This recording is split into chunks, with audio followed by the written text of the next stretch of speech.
Next, o banco digital que faz acontecer. Boa noite. Boa noite. Criminosos têm cada vez mais usado armas pesadas em crimes como assaltos a residências e sequestros. De acordo com a polícia, quadrilhas organizadas usam os fuzis para intimidar as vítimas e aumentar a segurança dos próprios criminosos. O clima agora é de tranquilidade, mas na semana passada, a proprietária e 4 professores foram feitos reféns nesta escola de inglês na zona oeste de São Paulo. Foi uma situação ruim para quem viu e para nós também não foi fácil. Eu acho que a mensagem que fica é para a gente se cuidar sempre, tomar cuidado, óbvio. Os 5 criminosos tentaram assaltar uma casa quando foram vistos por policiais que começaram uma perseguição. Do veículo em marcha ré, os ladrões atiram. Repare que um deles carrega um fuzil. A câmera no uniforme de um dos PMs gravou o confronto. Na fuga, o homem com um fuzil e outro criminoso invadiram a escola. Foram 2 horas de negociações até que a dupla se entregou e ninguém se feriu. O uso de um fuzil pelos assaltantes chamou a atenção porque as quadrilhas que têm esse tipo de arma com mais frequência se envolvem em ações maiores, com mais planejamento, como roubos a bancos e a transportadoras de valores. É um poder de fogo que torna os criminosos ainda mais perigosos, como em outro caso que ocorreu no interior de São Paulo. Em Ribeirão Preto, o empresário Luiz Mazuca, de 35 anos, tinha saído de uma academia quando os suspeitos chegaram. Armados com um fuzil e pistolas, dispararam mais de 30 vezes. O empresário morreu no local. A polícia investiga o crime. Este especialista em segurança pública afirma que a maioria dos fuzis entra ilegalmente no país para abastecer o tráfico de drogas. Se aumenta o número de fuzis, aumenta o número de pessoas que têm acesso a eles. E o criminoso vai usar a arma que tiver na mão. A Polícia Civil aponta uma mudança de perfil nos crimes cometidos com armas pesadas. O bandido que roubava, um exemplo, o banco, ele agora rouba residências. E ele acaba levando essa arma pesada para fazer a contenção, que é aquele que fica do lado de fora, para dar segurança para os criminosos que estão na parte de dentro. Este ano, 79 fuzis apreendidos com criminosos foram destruídos pelo Exército. Veja agora outros destaques do dia. Governadores de São Paulo, Minas Gerais, Rio de Janeiro e Distrito Federal anunciam apoio a Jair Bolsonaro. Sem citar Lula, Ciro Gomes anuncia apoio ao petista. Ministro da Justiça determina que Polícia Federal investigue institutos de pesquisas. O dia dos candidatos a governador nos estados com segundo turno. Itália pede extradição de ex-jogador Robinho.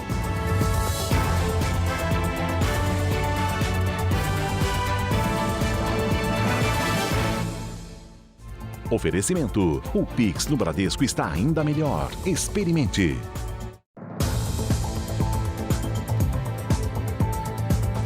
A polícia de São Paulo investiga o chamado golpe da cesta básica. Para fazer a suposta doação, os criminosos pedem os dados pessoais do beneficiário. Mas depois que conseguem as informações, abrem contas, fazem empréstimos e financiamentos. E as vítimas jamais recebem as doações. Desempregado, este homem vive de bicos. Por segurança, não pode ser identificado. Semanas atrás, soube da distribuição de cestas básicas na comunidade. Apareceu uma moça, dizendo que estava realizando cadastros para doação de cestas básicas. Mas para receber a cesta de alimentos, precisaria enviar uma foto segurando a carteira de identidade. Eu aceitei, sabe, assim, na inocência. Porque eu jamais imaginava que alguém ia aproveitar da necessidade da gente para estar fazendo esse tipo de... Enfim, fiz. Dias depois, o homem recebeu de um banco digital a cobrança do financiamento de um carro feito em nome dele. Seriam 60 parcelas de R$ 1.206 cada. A vítima diz que não recebeu ajuda do banco. Eu recebi o e-mail deles falando que o meu e-mail estava fora de padrão. Em nota, o banco diz que se colocou à disposição para resolver o problema e que aguarda um retorno do cliente. E reforça que a segurança é prioridade da instituição. Além de lesar as vítimas que têm os dados roubados e perdas financeiras, os projetos sociais da comunidade também são prejudicados com esse tipo de golpe. A mulher que supostamente faria as doações das cestas básicas não foi mais vista na comunidade desde que o golpe foi descoberto. Para este advogado, golpes desse tipo podem ser evitados com alguns cuidados. Se você de alguma forma tem conta corrente, faça todos os bloqueios para que não seja possível fazer empréstimo, não deixe crédito pré-aprovado. Ligue na sua agência e diga: eu não quero crédito pré-aprovado na minha conta. A polícia do Rio de Janeiro procura pelo jogador argentino Lucas Delgado, suspeito de abusar sexualmente de uma modelo. Hoje, mais um atleta do Botafogo de Ribeirão Preto foi ouvido pelos investigadores. Eduardo Ratamoto, o Dudu, chegou à delegacia acompanhado dos advogados para prestar depoimento. Cerca de 3 horas depois, o jogador saiu sem falar com a imprensa. A polícia também investiga outros 2 atletas do clube do interior paulista, o argentino Lucas Delgado e o atacante João Diogo. Eles foram denunciados por uma modelo pelos crimes de estupro e agressão. A mulher contou que conheceu Delgado numa boate e aceitou ir com ele para um hotel. Segundo a denúncia, o atacante teria forçado uma relação sexual. Os outros 2 jogadores são acusados de entrar no quarto sem o consentimento dela. Eles aparecem nessas imagens das câmeras de segurança do hotel. Como o time deixou o Rio de Janeiro logo depois do caso, o delegado responsável pela investigação enviou um pedido para que os jogadores fossem ouvidos na cidade do interior paulista. Até o momento, no entanto, 2 deles optaram por voltar ao Rio para prestar depoimento. João Diogo depôs ontem à tarde. Ele não invadiu quarto algum. O 818 era o quarto dele. Ele não invadiu, ele estava entrando no quarto dele para dormir, depois de uma festa. O argentino Lucas Delgado foi desligado do Botafogo de Ribeirão Preto. O jogador ainda não prestou depoimento e não foi localizado pela polícia. A suspeita é de que ele tenha deixado o país. A defesa de Lucas Delgado não foi localizada. Até o momento, ele não se pronunciou sobre o caso. O advogado de Eduardo Ratamoto não comentou a denúncia. Em Diadema, na Grande São Paulo, câmeras de segurança flagram o momento em que um casal é assaltado em uma rua residencial. Eles caminham na via quando uma moto com 2 homens para e um deles aborda o rapaz.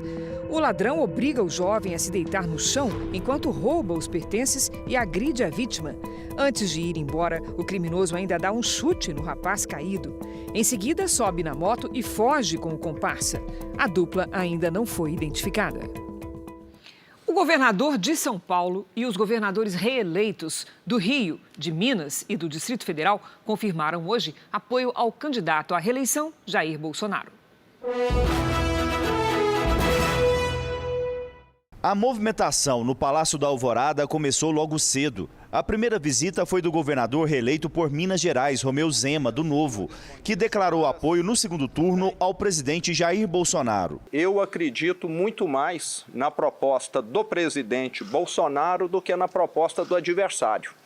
Até porque o adversário dele, que foi o mesmo adversário que eu tive em Minas Gerais, foi uma gestão desastrosa que arruinou o estado de Minas. Esse apoio do governador Zema é muito bem-vindo.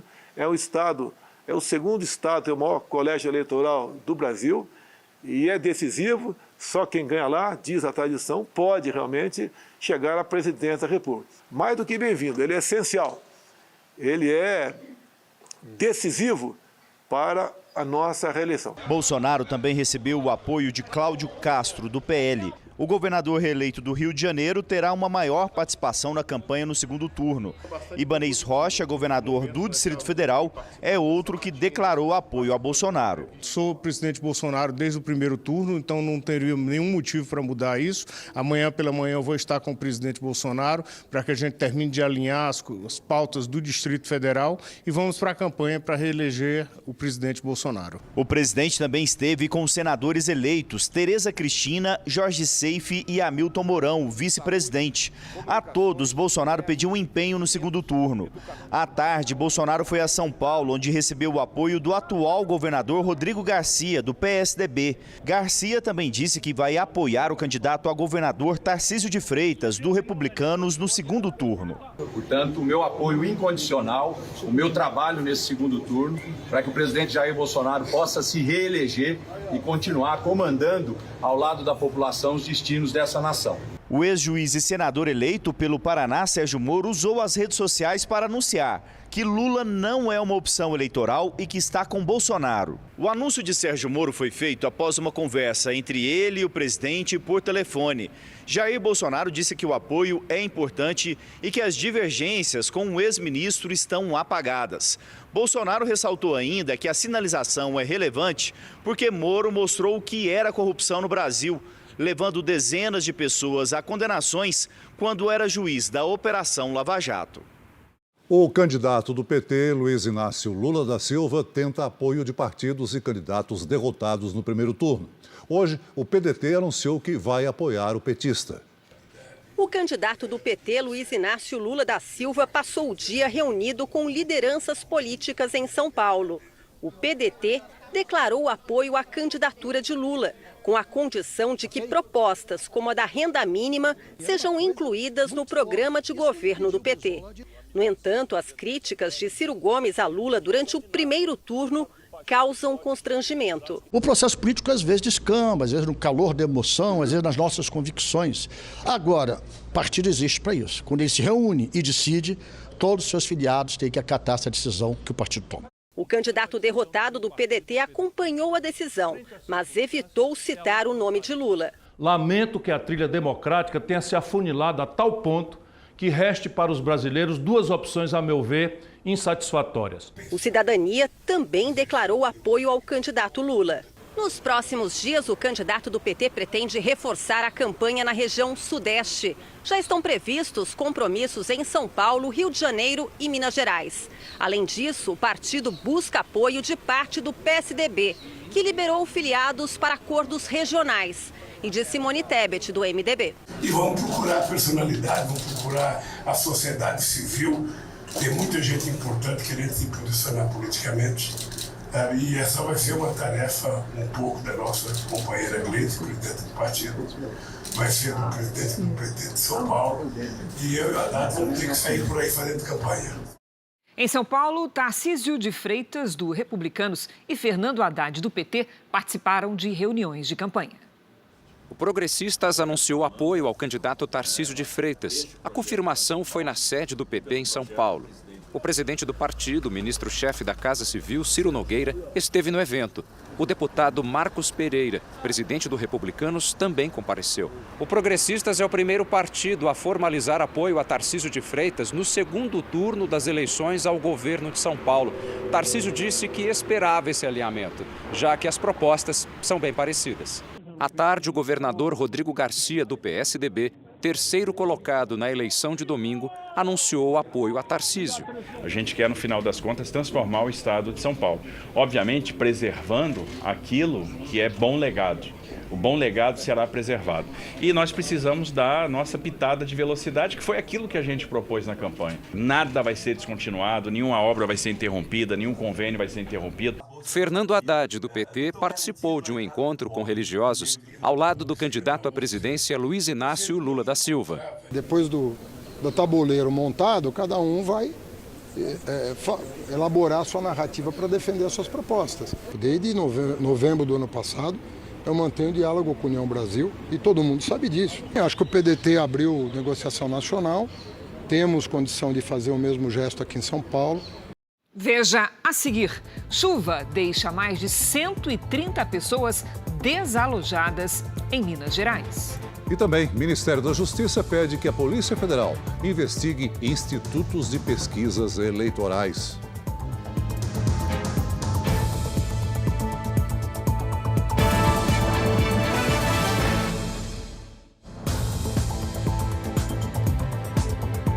A chuva que atinge Minas Gerais já deixou mais de 200 pessoas fora de casa e a previsão é de mais temporais até o fim de semana.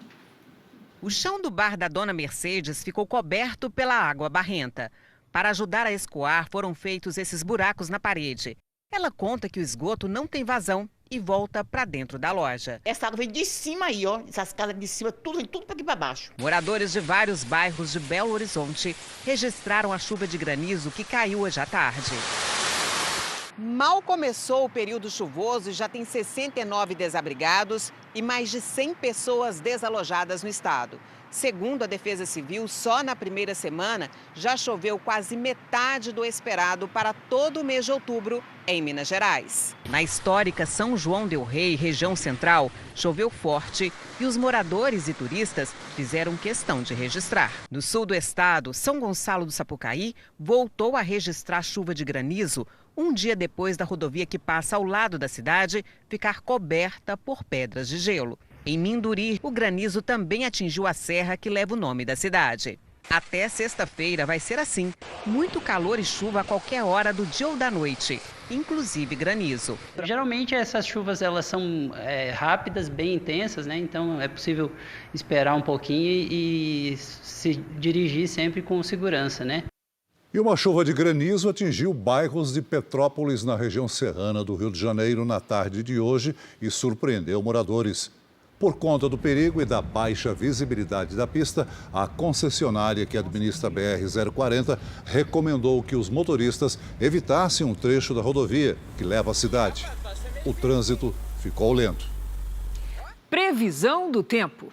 Além de Minas Gerais e do Rio de Janeiro, será que essas tempestades podem também atingir outros estados? Vamos saber com a Lidiane Sayuri.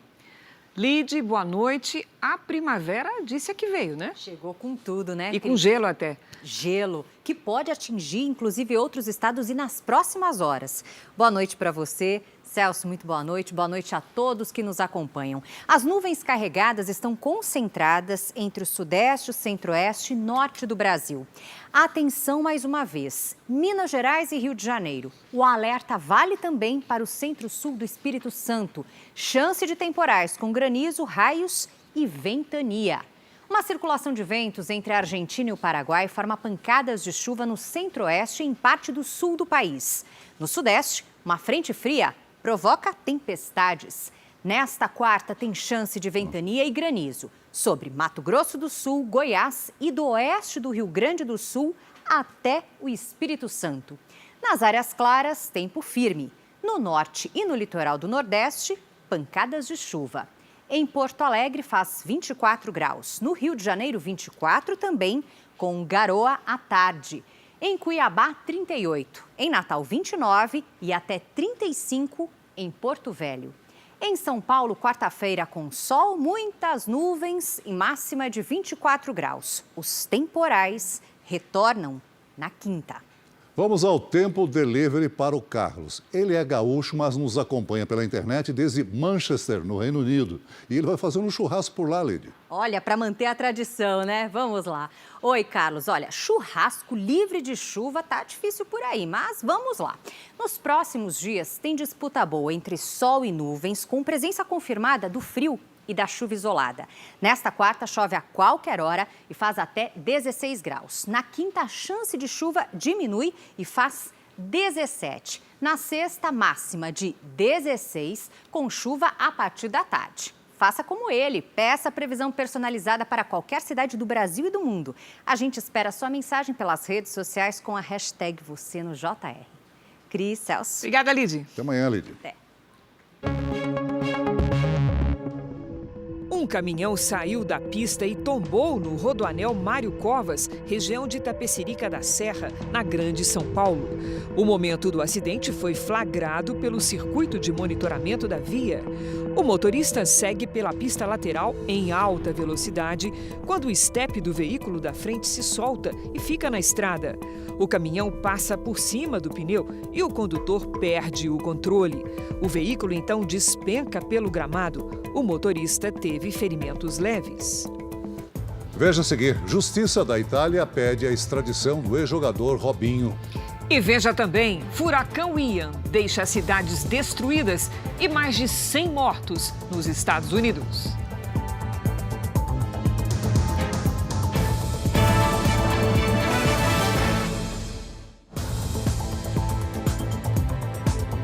No Equador, ao menos 15 pessoas morreram e outras 20 ficaram feridas durante uma rebelião num presídio.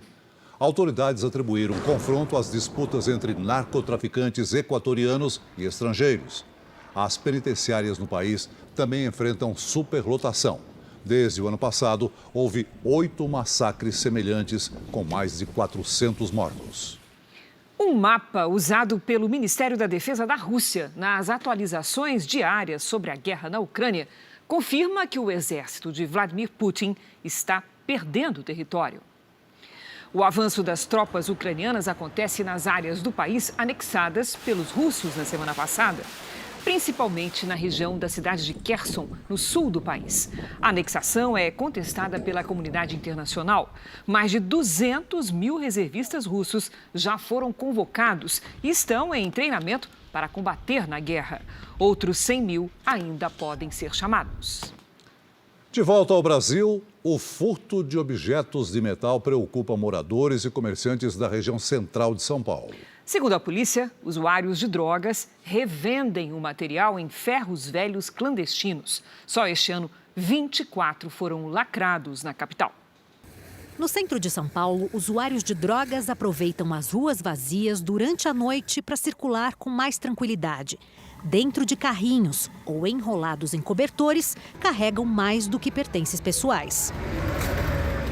Moradores contam que objetos furtados dos estabelecimentos comerciais da região têm destino certo. Ferros velhos que funcionam inclusive de madrugada. Esse pessoal de rua aí, levando muita coisa para os ferros velhos abertos à noite, né? De janeiro a agosto, 24 ferros velhos foram lacrados na capital paulista. O número é quase o mesmo que o registrado em todo o ano passado. São estabelecimentos que funcionam de forma irregular e que atuam como receptadores de produtos furtados, principalmente de metais como cobre e aço. Estas imagens gravadas pela Polícia Civil mostram os materiais furtados encontrados em um ferro velho da região central. Nós unimos esforços para combater este furto e também a decorrente receptação. Há marcas da ação de vândalos em toda parte. Neste prédio, criminosos furtaram cabos de cobre e nem as portas de ferro do comércio são poupadas. Em uma semana foram 5 estabelecimentos arrombados e isso está trazendo um prejuízo muito grande para o comércio na região central de São Paulo. A Genildo perdeu a conta de quantas vezes teve a loja de peças para ar-condicionado furtada. Prejuízo de material muito alto. A gente se sente vulnerável e inseguro. Em Betim, Minas Gerais, um vazamento de amônia deixou 11 funcionários de uma fábrica intoxicados. Funcionários gravaram a correria na porta do frigorífico. Ambulâncias foram chamadas para fazer o resgate. A correria, todo mundo correndo, só que não liberaram a gente, estava muito cheiro forte, mandaram a gente ficar no canto e esse cheiro está desde ontem. Segundo os bombeiros, foi preciso interditar uma área da empresa. Nós temos um sensor de gás e próximo ao local a concentração ainda está muito alta, por isso o local está isolado. O vazamento na sala de máquinas do sistema de resfriamento já foi resolvido, mas lá dentro o cheiro de amônia ainda é muito forte. Por isto, por precaução, todo mundo teve que sair da empresa. A causa do problema ainda vai ser investigada. Dos 11 trabalhadores intoxicados, 6 foram levados para hospitais da região. Os outros foram socorridos na porta da empresa e liberados. Uma vez que o produto ele é extremamente alcalino, ele pode causar danos muito fortes aí na pele e nas vias aéreas.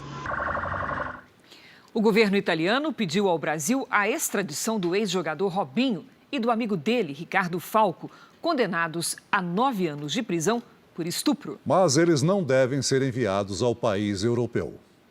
O pedido de extradição foi feito pelo Ministério da Justiça da Itália e encaminhado ao governo brasileiro. Em janeiro desse ano, Robinho e o amigo Ricardo Falco foram condenados a 9 anos de prisão por estupro. O crime aconteceu em 2013 em uma casa noturna de Milão. A vítima é uma mulher que na época tinha 22 anos. Como já não estava na Itália quando saiu a sentença, Robinho não foi preso. Pela Constituição, o Brasil não pode extraditar brasileiros natos, mas ele pode cumprir a pena no Brasil. Para isso, um novo processo teria de ser iniciado por aqui. O Brasil pode ter uma cooperação internacional com a Itália em matéria de direito penal para que haja, então, o julgamento no Brasil, um novo julgamento. No Brasil, o crime de estupro é imprescritível, ou seja, não tem prazo máximo para ser julgado. O Ministério da Justiça e Segurança Pública disse que não comenta casos concretos em andamento. Robinho já atuou pela seleção brasileira em times da Europa. Parou de jogar futebol em 2020, após a acusação de estupro. Ele chegou a ser anunciado como reforço do Santos, mas, por pressão de patrocinadores, o contrato foi suspenso. O ex-jogador continua morando com a família aqui no litoral de São Paulo. Nós não conseguimos contato com o ex-jogador. O advogado dele, que é italiano, disse à nossa produção que vai falar sobre o caso nos próximos dias.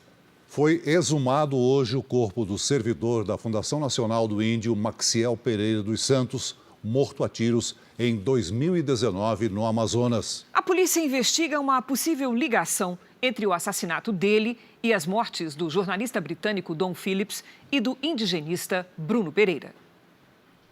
A exumação foi acompanhada pela mãe e 2 irmãs de Maxiel na cidade de Tabatinga, no Amazonas.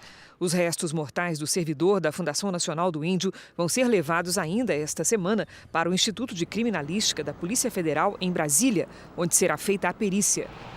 Os investigadores tentam descobrir se ele foi morto pelo mesmo grupo que assassinou Dom Phillips e Bruno Pereira em junho deste ano.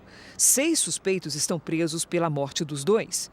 Os policiais querem recuperar um possível projétil que possa ter ficado alojado no corpo de Maxiel. Após descobrir a arma usada no crime, a Polícia Federal pode desvendar o caso. A suspeita é que o indigenista tenha sido alvo de criminosos após denunciar a pesca ilegal no Vale do Javari, no Amazonas.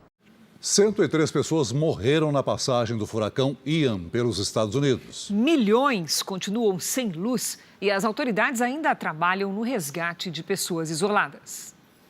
As temperaturas mais baixas do outono nos Estados Unidos amenizam o calor de milhões de moradores ainda sem energia elétrica na Flórida. O furacão Ian atingiu em cheio as cidades da costa oeste. Os ventos de até 240 km por hora e a chuva destruíram boa parte da infraestrutura de algumas cidades. Fort Myers e Punta Gorda estão entre as mais afetadas. Mais de 500 mil casas, prédios e empresas estão totalmente sem luz. Estradas foram destruídas ou cobertas pela areia. Não há água potável, nem sinal de celular ou de internet. Também falta combustível, já que não há como abastecer os postos. Mas o drama é ainda maior. Equipes seguem de porta em porta atrás de sobreviventes isolados pela inundação. Quase 2.000 pessoas já foram resgatadas. O furacão Ian atingiu um estado em pleno crescimento econômico. Mais de 3 milhões de pessoas se instalaram na Flórida na última década. Muitas que vieram de outros estados nunca haviam enfrentado um fenômeno como esse antes. Hoje, o presidente Biden visitou Porto Rico, um estado independente associado aos Estados Unidos no Caribe. Biden anunciou uma ajuda financeira equivalente a mais de 300 milhões de reais. O dinheiro será usado para reforçar as defesas da ilha, que é constantemente atingida por tempestades tropicais. O Chile anunciou a criação de um novo parque nacional no deserto do Atacama para incentivar o turismo e proteger a região. Veja que imagens. O principal atrativo do parque será o desabrochar das flores no deserto mais seco e ensolarado do mundo. O fenômeno ocorre em média a cada 3 anos, a depender das chuvas do inverno, e forma um tapete com cerca de 200 espécies de flores roxas. O Japão, os Estados Unidos e a Coreia do Sul realizaram manobras militares conjuntas após um míssil norte-coreano passar sobre o território japonês. 8 aviões de guerra da Coreia do Sul e Estados Unidos lançaram bombas guiadas em alvos no mar.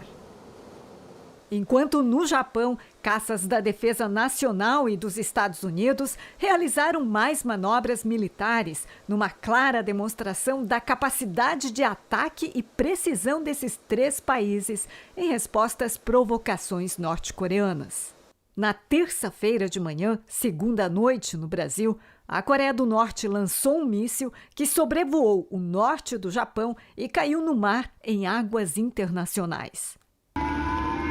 O incidente fez disparar os alarmes nas 2 províncias japonesas que estavam na rota do foguete. Muitas pessoas ficaram assustadas.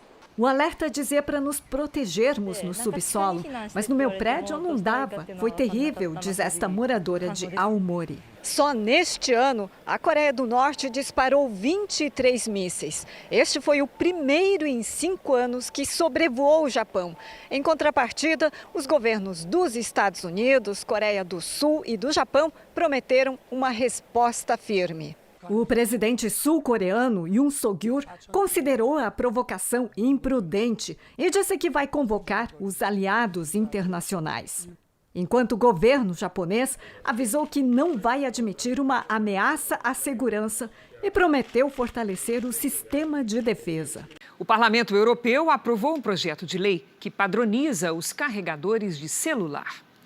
As empresas fabricantes têm 2 anos para se adaptar à nova lei.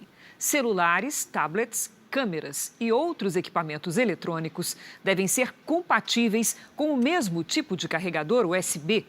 No caso dos computadores portáteis, o prazo é maior, de 4 anos. Para começar a valer, o projeto de lei agora segue para a aprovação final do Conselho Europeu. Como a Europa é um mercado importante, é possível que as empresas também resolvam fazer adaptações em continentes e países.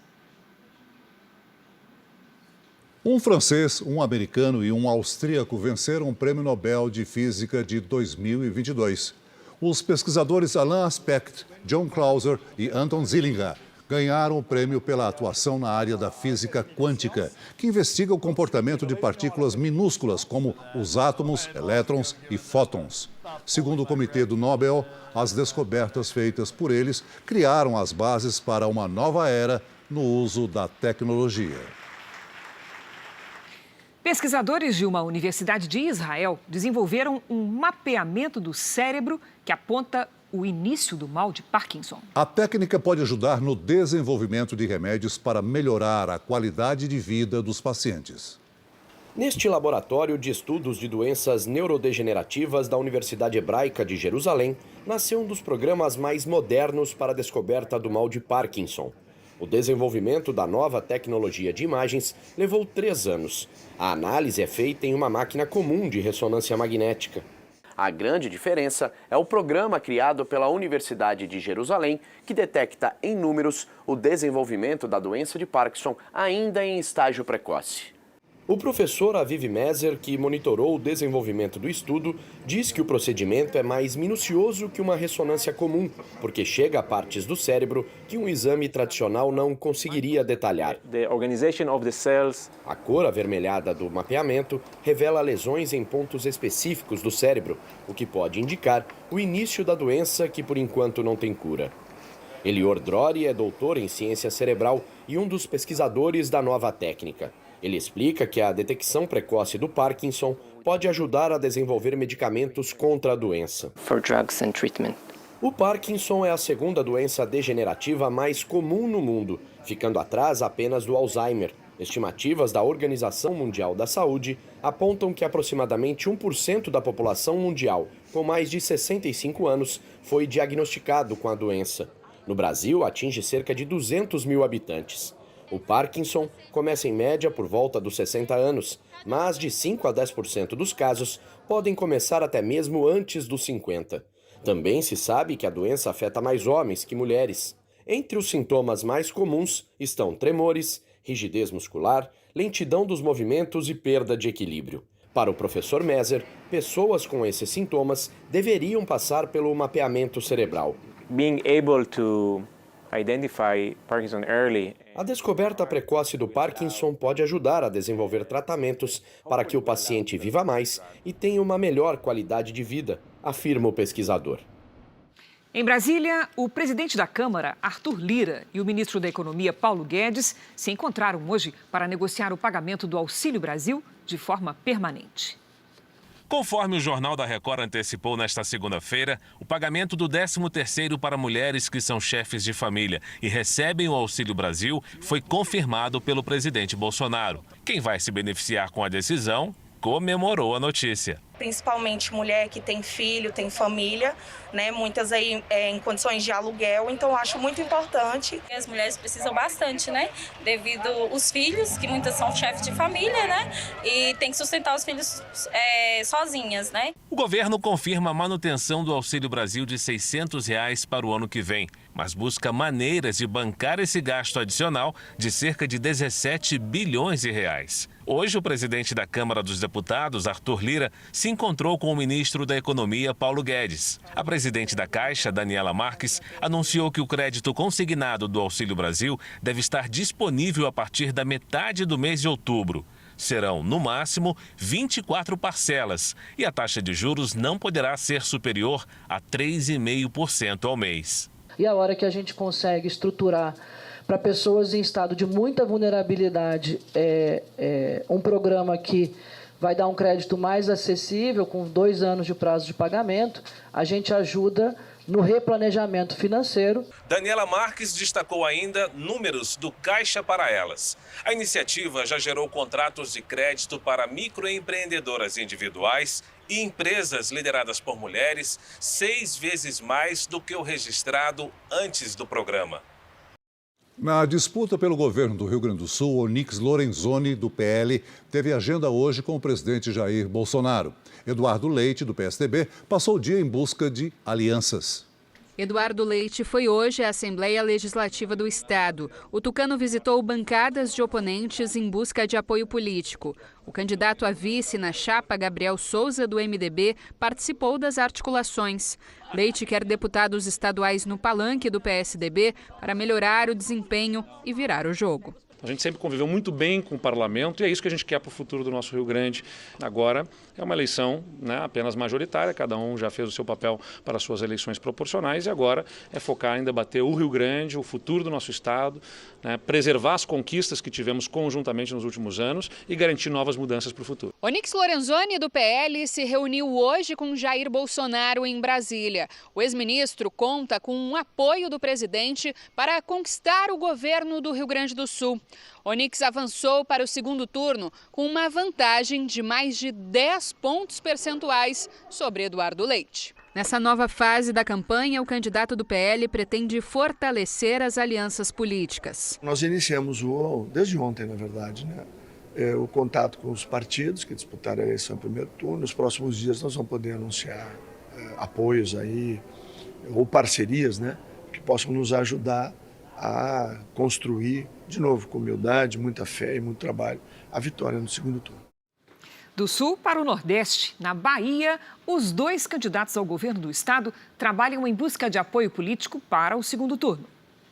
O candidato pelo PT, Jerônimo Rodrigues, participou de uma coletiva de imprensa hoje à tarde e confirmou uma aliança com o PSOL. Nós nos juntamos em torno de um Brasil que nós queremos construir ou reconstruir. Com apoio político, e nós saberemos dialogar no que for possível. ACM Neto, candidato ao governo baiano pelo União Brasil, passou o dia em Brasília em reuniões internas do partido. Na volta a Salvador, falou com a Record TV. Esses 2 últimos dias foram de muitas horas dedicadas a conversas políticas e eu não tenho dúvida que novidades surgirão agora nesses próximos dias. No primeiro turno, a diferença de votos entre Jerônimo Rodrigues e ACM Neto foi de quase 9 pontos percentuais. Agora, o foco das campanhas é atrair os mais de 2.400.000 eleitores que não compareceram às urnas no domingo.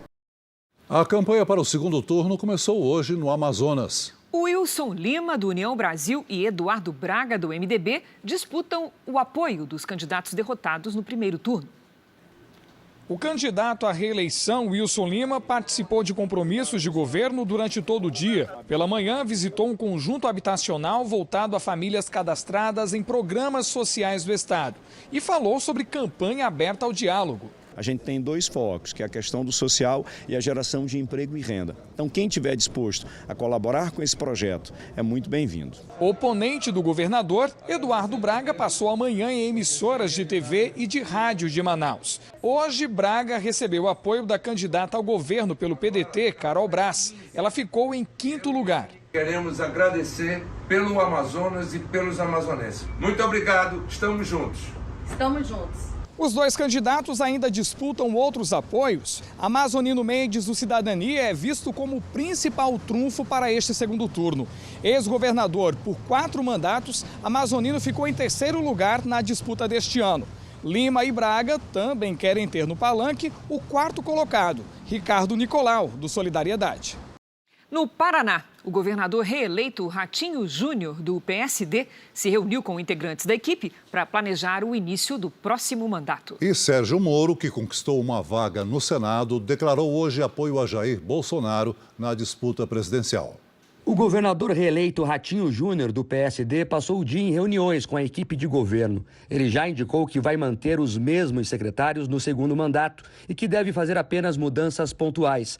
Ratinho Júnior venceu a disputa para o governo do estado com 69% dos votos. No Paraná, os eleitores também escolheram nas urnas nomes ligados à Operação Lava Jato. O ex-juiz Sérgio Moro, do União Brasil, foi eleito senador e derrotou Álvaro Dias, do Podemos, que tentava a 5ª eleição consecutiva para o Senado. Nesta tarde, o ex-juiz publicou uma foto com Deltan Dallagnol, outro integrante da Lava Jato eleito no Paraná. O ex-procurador, filiado ao Podemos, foi o deputado federal mais votado no estado.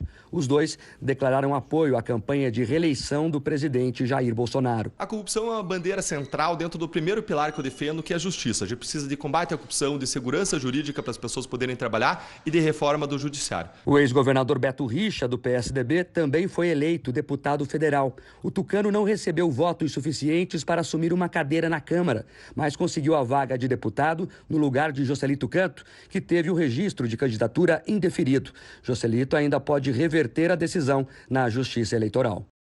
O ministro da Justiça, Anderson Torres, determinou que a Polícia Federal investigue os institutos de pesquisas eleitorais. Já o senador Marcos Duval, do Podemos, apresentou um pedido de abertura de CPI. Os institutos cometeram erros grosseiros nas previsões para as eleições deste primeiro turno. O ministro da Justiça e Segurança Pública, Anderson Torres, determinou a abertura de inquérito depois de receber uma representação da coligação da campanha do presidente Bolsonaro, assinada pelo presidente do PL, Valdemar Costa Neto, que aponta condutas que, em tese, caracterizam a prática de crimes por alguns institutos. Resultados muito discrepantes, números muito que destoaram muito da realidade, do resultado final da eleição. Terminamos a instauração do inquérito pela Polícia Federal para apurar esses fatos. Divulgação fraudulenta de resultado de pesquisa, né? Um crime que, em tese, induz as pessoas a tomar sua decisão, fere aí o direito constitucional do voto, da decisão, da livre decisão do cidadão.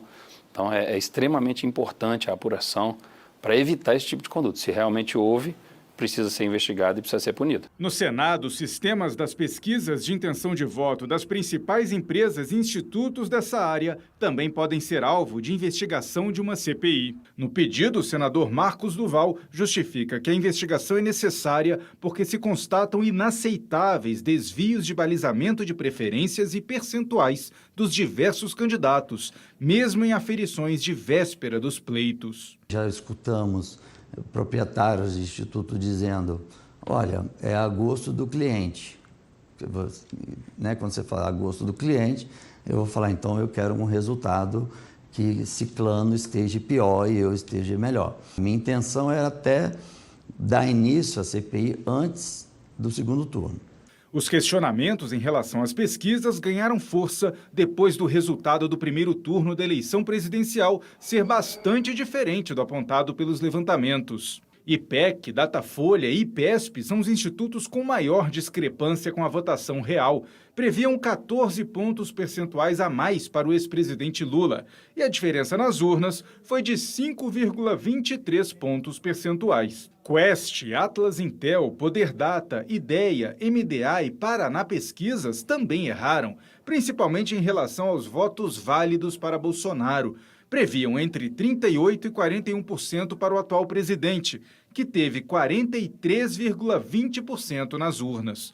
Uma das hipóteses levantadas pelos institutos de pesquisa para explicar a diferença é que os candidatos Ciro Gomes, do PDT, e Simone Tebet, do MDB, tiveram uma votação menor do que a prevista. Muitos eleitores desses candidatos teriam migrado para o presidente Jair Bolsonaro como uma espécie de antecipação do segundo turno.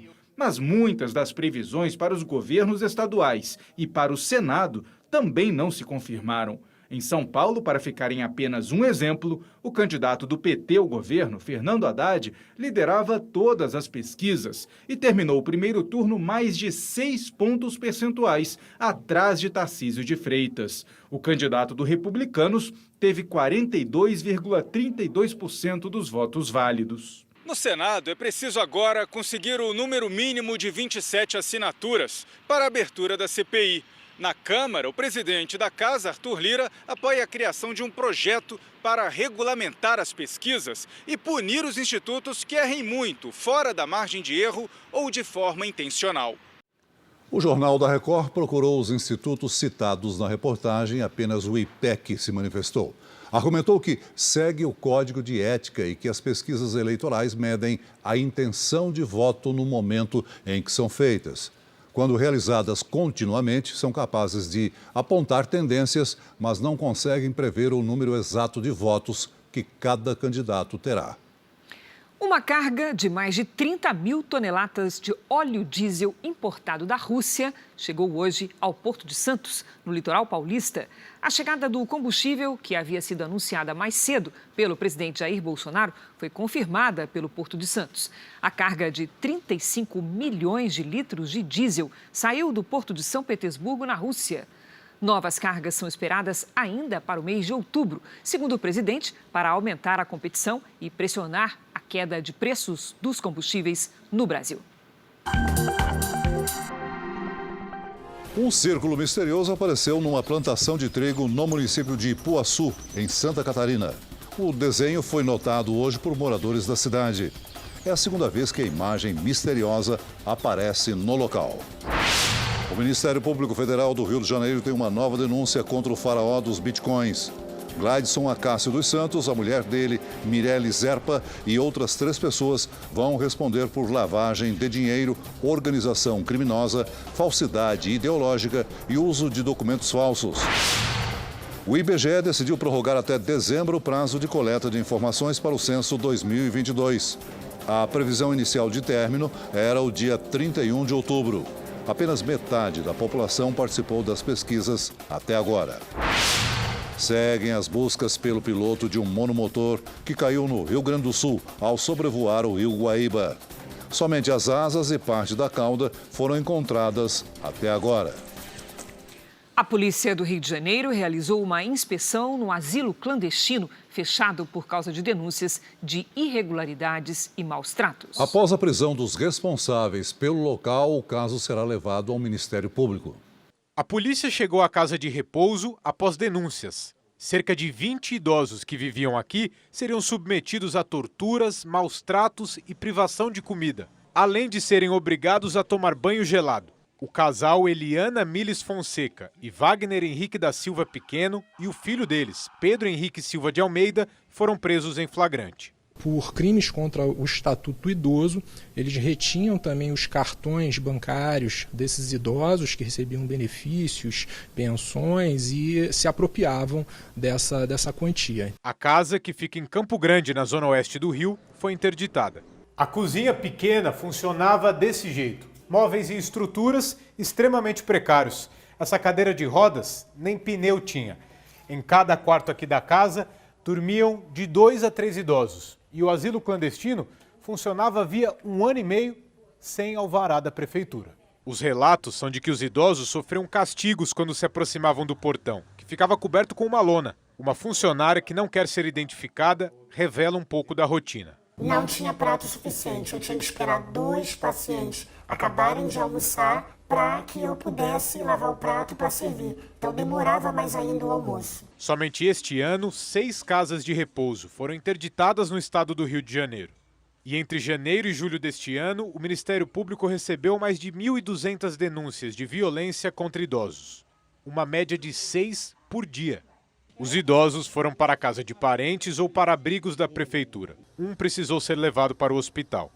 Segundo a investigação, o asilo clandestino mudava de endereço com frequência para dificultar possíveis denúncias. Agora, os depoimentos dos parentes, como Júlio César, que mantinha a mãe de 85 anos no local, serão colhidos. Abri um processo contra eles. E estou torcendo que eles fiquem presos porque eles mudavam de lugar a lugar. Os responsáveis pela defesa da clínica não foram localizados. Um homem foi preso em Goiânia depois de se passar por policial penal e fazer ameaças contra o presidente Jair Bolsonaro. As ameaças foram feitas por vídeo. Na gravação, o homem usa um colete, diz ser policial e ofende o presidente. O vídeo circulou nas redes sociais e chamou a atenção da Diretoria de Administração Penitenciária de Goiás. Depois de constatar que o homem não fazia parte dos quadros da Polícia Penal, ele foi localizado numa área de comércio popular de Goiânia, trabalhando como vigilante patrimonial. Ele se identificou como policial penal e apresentou a carteira funcional, que era falsa, uma vez que ele não foi nem é servidor da administração penitenciária. Domingos Francisco de Souza tem 43 anos e foi preso em flagrante. Além da carteira de identificação falsa, ele também estava com um distintivo. Vai responder pelos crimes de uso de documento falso e falsificação de símbolo oficial, que podem dar até 12 anos de prisão. Pode ainda ser investigado por injúria contra o presidente da República. No caso do Código Penal, exige uma requisição do ministro da Justiça, para ele ser investigado, para começar o procedimento por conta da injúria, das ofensas. O Jornal da Record de hoje termina aqui. Esta edição na íntegra e também a nossa versão em podcast estão no Play Plus e em todas as nossas plataformas digitais. E à 00:30 tem mais Jornal da Record. Fique agora com Reis. E logo após Amor Sem Igual, tem Informação da Roça, ao vivo em A Fazenda. Ótima noite para você. Boa noite.